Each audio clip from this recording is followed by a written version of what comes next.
Salmo 91, verso 1, 2, 3, 4. Então nós vamos falar hoje do versículo 4, mas vamos ler com fé, com autoridade, os versículos, tá bom? Vamos lá. Aquele que habita no esconderijo, à sombra do Onipotente, verso 2 agora. Direi do Senhor, Ele é o meu Deus, o meu refúgio, a minha fortaleza, e nele confiarei. Versículo 3. Porque Ele te livrará do laço do passarinheiro e da peste perniciosa. E o 4. Ele te cobrirá com as suas penas, e debaixo das suas asas estará seguro.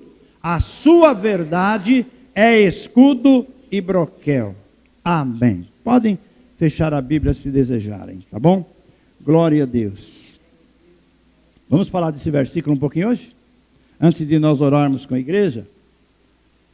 Olha, aqui fala das penas, fala de asas. E é interessante,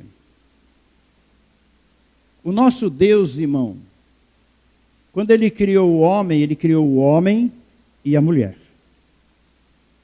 É interessante, nosso Deus se apresenta muitas vezes como um pai e muitas vezes como uma mãe.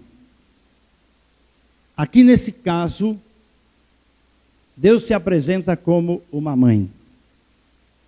Olha só, aqui fala das asas, das penas. E são estas penas que formam as asas. Você sabe disso, não é? E aqui a palavra de Deus diz assim, são as que formam a sombra do Onipotente. Por isso que diz lá no primeiro versículo, para nós estarmos no esconderijo, e se estivermos no esconderijo de Deus, então a sombra de Deus, nós vamos descansar.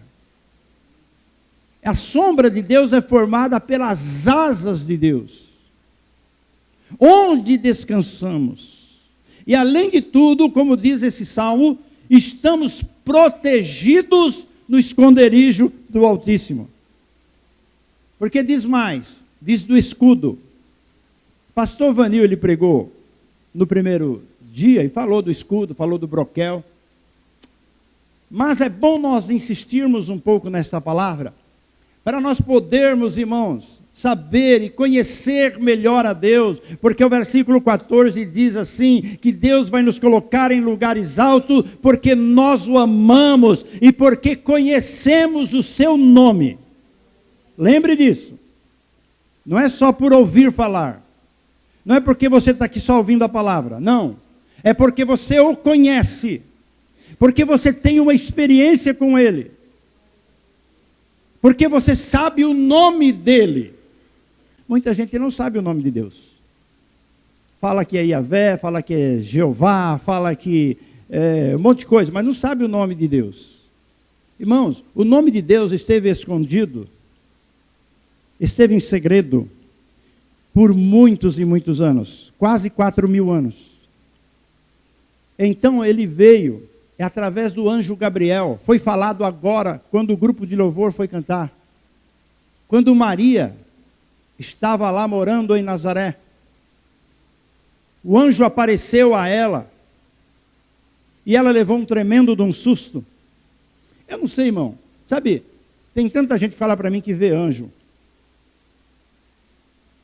Eu vou dizer uma coisa para os irmãos. Se um anjo aparecer na tua frente, irmão, como anjo mesmo, será que você aguenta? E o anjo apareceu para Maria. E ali disse o nome de Deus. Jesus é o nome de Deus. Ele foi revelado para nós, porque o nome do Senhor Jesus, irmão, está acima de todos os nomes. Ninguém é maior do que Deus. Então Jesus, é por isso que nós temos aqui, irmão. Jesus, Ele é o nome que está acima de todo nome. Que no céu, na terra e debaixo da terra, todos devem se dobrar diante dEle. Nós temos que conhecer o nome dEle. Ter experiência com este nome. Veja bem, Ainda na quarta-feira nós aprendemos, né? Que os judeus não quiseram Jesus. Mas o versículo 12 de João capítulo 1 diz assim: mas todos quantos o receberam, deu-lhes o poder de serem chamados filhos de Deus, a saber, os que creem no seu nome. É o nome. Então veja bem, irmãos. Vamos lá, voltando aqui. Escudo. Diz lá do escudo. Que Deus para nós é um escudo. O que o escudo representa? O escudo representa a proteção total. Ele representa proteção total. Proteção no casamento, proteção na família, proteção no seu trabalho, proteção lá onde você estuda, proteção na rua que você mora. Quer dizer, Deus para nós é um escudo que nos protege de todos os dardos inflamados do diabo, irmão. Tudo que não vem de Deus é do diabo. Tudo que não vem de Deus é do mundo e do diabo. O broquel é para proteção pessoal.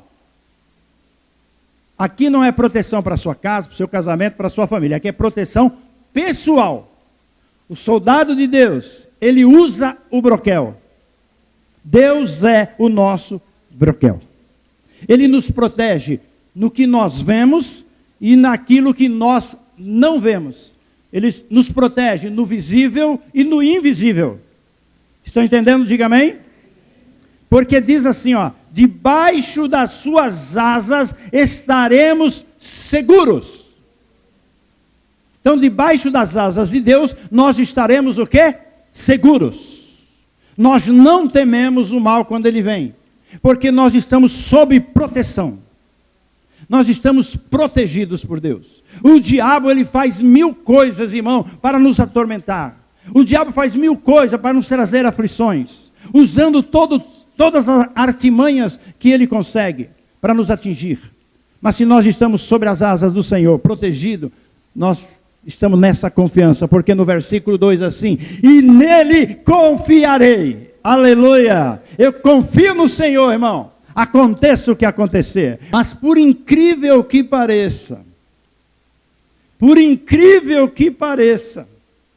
tem pessoas que não querem a proteção de Deus. Você pode até dizer assim, talvez a pessoa é louca mesmo. Jesus falou isso de um homem louco.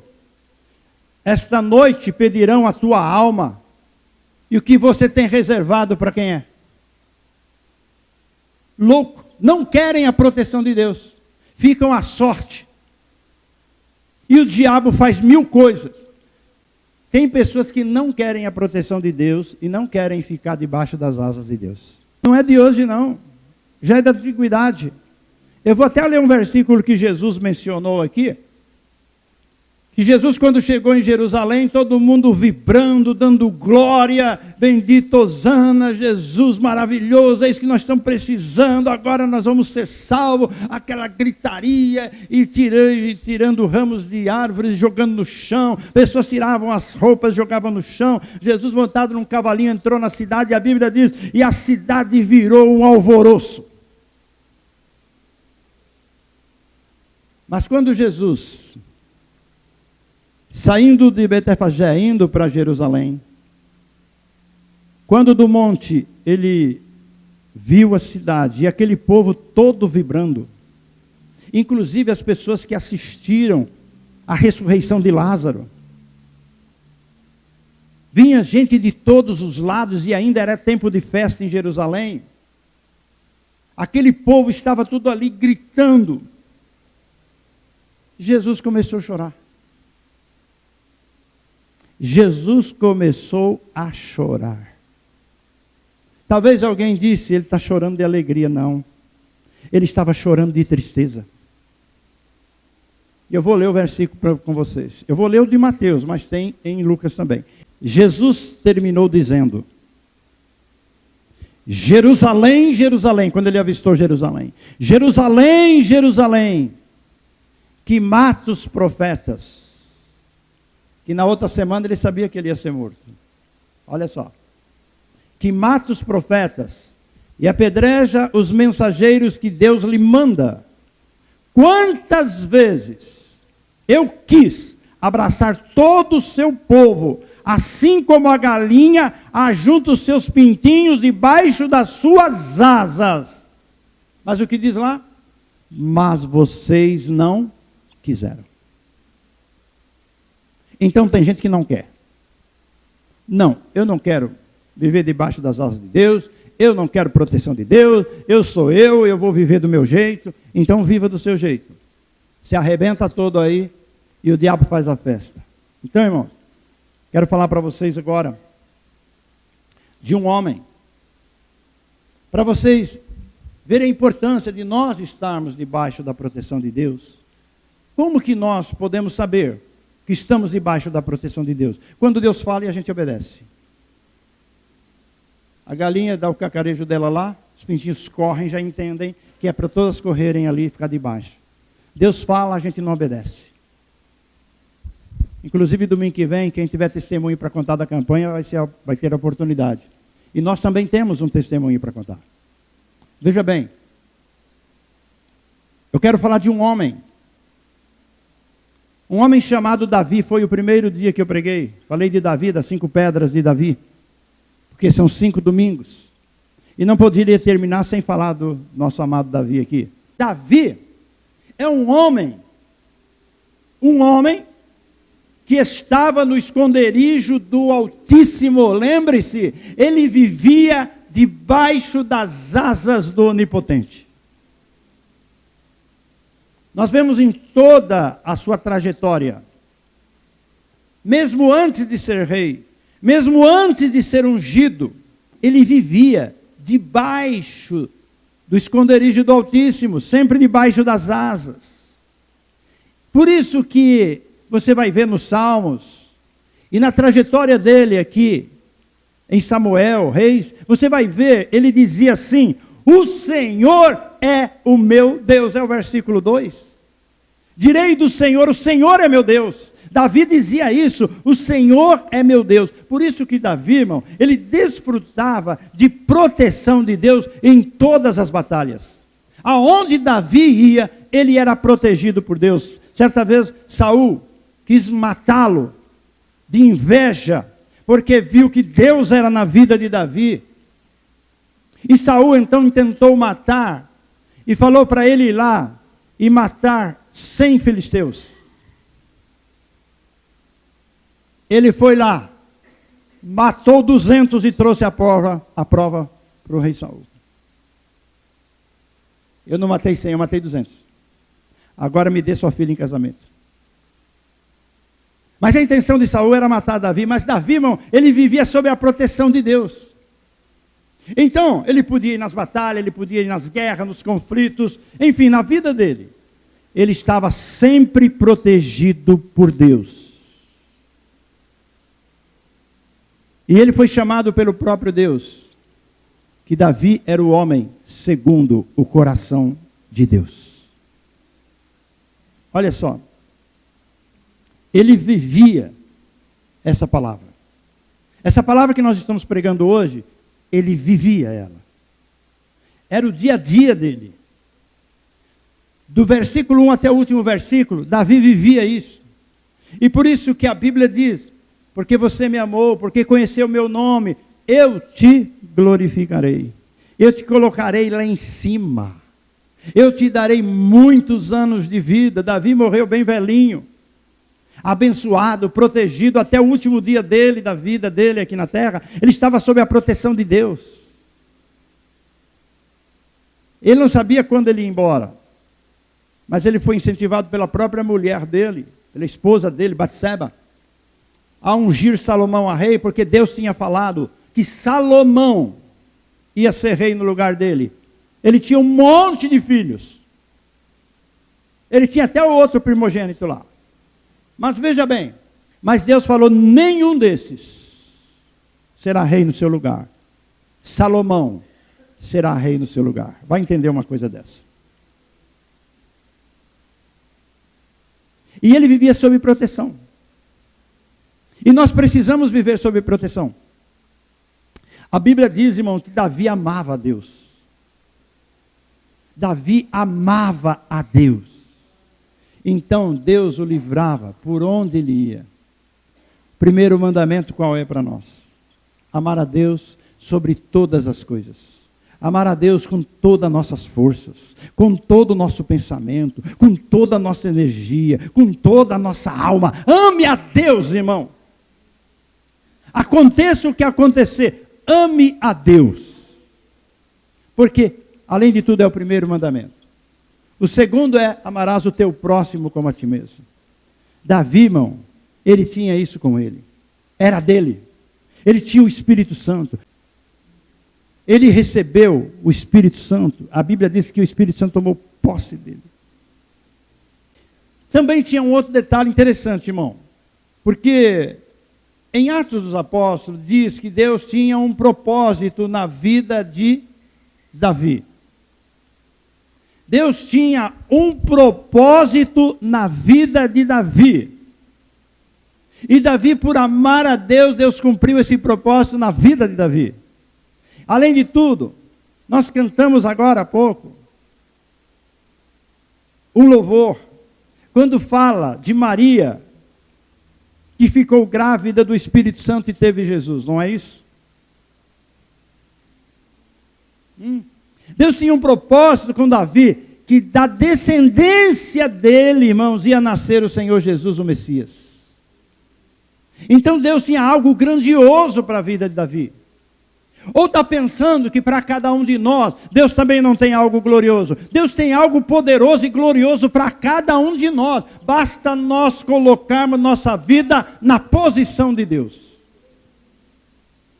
Se você ficar na posição de Deus, aconteça o que acontecer, no final, o que está no Salmo 91 vai cumprir na sua vida. Davi, um dia, ele quis trazer a arca para Deus, ele fez, vou falar da segunda tentativa, da primeira não há necessidade. Da segunda tentativa de trazer a arca de Deus para Jerusalém. Então ele montou uma tenda, falou, vou colocar a arca de Deus nesta tenda. A primeira vez foi um fiasco. Fez a coisa errada. Porque a arca de Deus, irmão, é para ser levada pelos levitas nos ombros. E eles quiseram imitar o quê? Os filisteus. É o que está acontecendo com muita gente hoje. Crente imitando os filisteus. Crente imitando o mundo. Achando que isso vai resolver o seu problema. Pelo contrário, vai piorar. Eles quiseram então, inclusive o Davi, ele sempre buscava a Deus uma orientação que ele devia fazer, estava fazendo certo ou errado, mas dessa vez a euforia era tão grande de trazer a arca para Jerusalém, que ele nem consultou a Deus. Não, os filisteus trouxeram num carro, vamos trazer num carro. E se deram mal. Uzá foi fulminado por Deus. Aí tiveram que deixar a arca na casa de Obed-edom. Deixaram lá. A tristeza tomou conta da nação. Davi fez um negócio errado. Ele quis trazer a arca para cá, mas Deus não aprovou. Então Davi, ele foi buscar a Deus, para saber o que aconteceu, o que estava errado. Ele queria a presença de Deus em Jerusalém, porque ele colocou seu trono em Jerusalém, e ele queria a presença de Deus, ele queria a arca de Deus ali em Jerusalém. Então Deus orientou, explicou através dos profetas, dizendo, a arca de Deus tem que ser levada no ombro pelos levitas. Os levitas têm que estar em consagração. Pode ser a distância que for, ela tem que ser carregada nos ombros. E a Bíblia diz então, porque era muito longe, de Obed-edom até Jerusalém era muito longe. Mas a Bíblia diz que Deus fortaleceu os levitas, porque eles estavam em obediência, e levaram então a arca para Jerusalém. Mas como diz aqui o texto, como Davi fez isso? Ele pegou a arca da casa de Obed-edom, já ao sair fez sacrifícios a Deus, ofereceu as ofertas a Deus, Deus se agradou, e ali estavam toda a nação. Todo o povo de Israel foi lá. Não ficou ninguém de fora.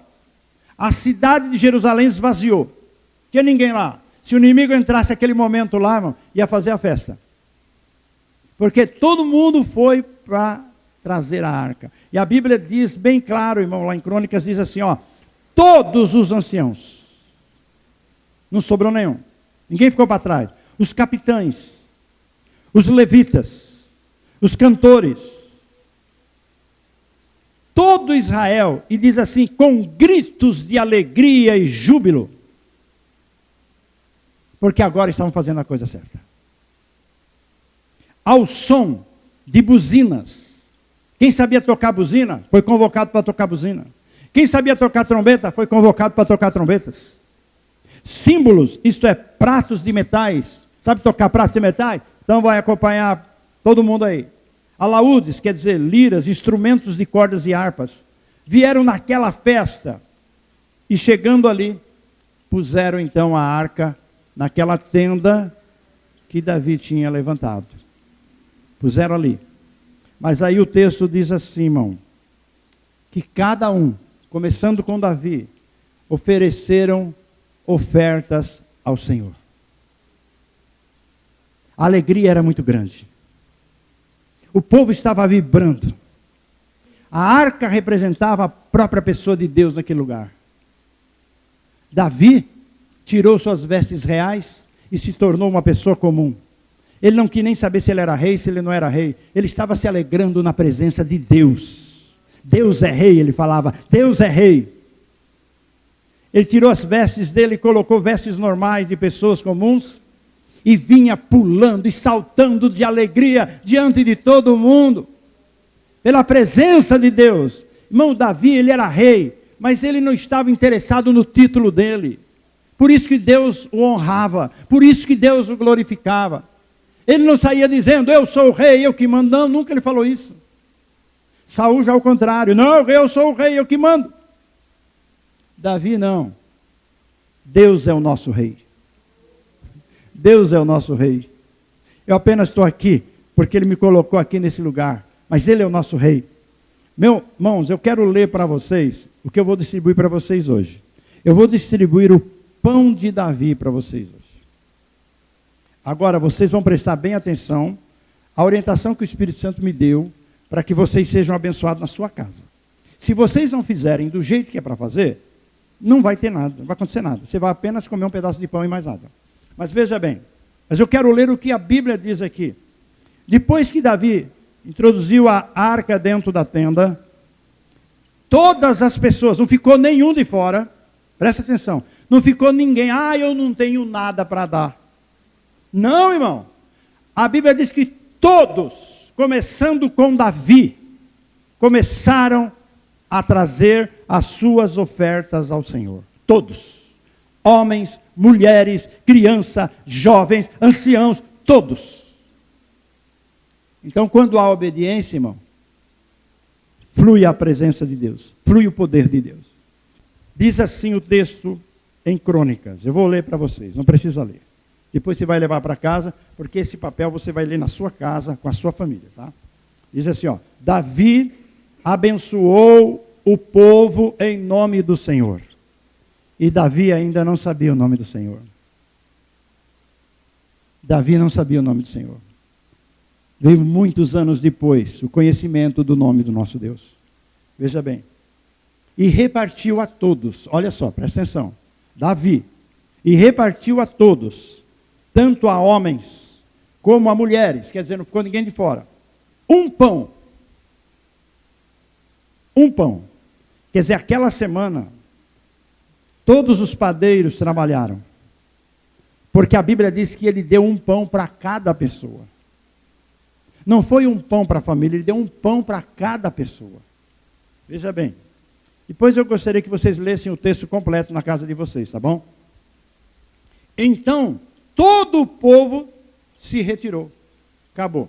Acabou a cerimônia, acabou a festa, acabou os glória a Deus, agora cada um vai para a sua casa, se alegre na presença de Deus, e ficaram lá mais de mês fazendo a festa em casa, porque a arca tinha vindo para Jerusalém, Davi também se alegrando com a sua família. Veja bem, então todo o povo se retirou, cada um para a sua casa. E voltou Davi para abençoar a sua casa. Quer dizer, ele deu o pão para todas as pessoas. Vocês vão para casa, vão comer o pão na casa de vocês agora. Aqui não coma mais nada, agora é lá. Leva esse pão para comer lá. E quando você vai lendo o texto, você vai ver que as famílias se reuniam em suas casas, adoravam a Deus, cantavam louvores, oravam e dividiam e partiam o pão. É como está em Atos dos Apóstolos. E partiam o pão em casa. Comiam juntos, com alegria e singeleza de coração. Aí você está falando assim, mas quem é esse pão, né? O que esse pão representa? Eu vou ler para vocês, para nós podermos terminar. João capítulo 6. Nós vamos ler em João capítulo 6, verso 35, e vou ler o 48, que são palavras do próprio Jesus. E Jesus lhes disse, eu sou o pão da vida. Então o que o pão representa? Representa o próprio Senhor Jesus. Aquele que vem a mim não terá fome, e quem crê em mim nunca terá sede. Então quando você, pode pôr o 48, irmão. Então quando você está comendo um pão na sua casa, talvez aquele café da manhã, passa a manteiga lá, e o café com leite e tal, né? Lembre-se, mas aquele pão lá, ele está representando o próprio Senhor Jesus. Viu? Aí Jesus disse aqui, ó, com todas as palavras, eu sou o pão da vida. Foi Jesus quem falou isso.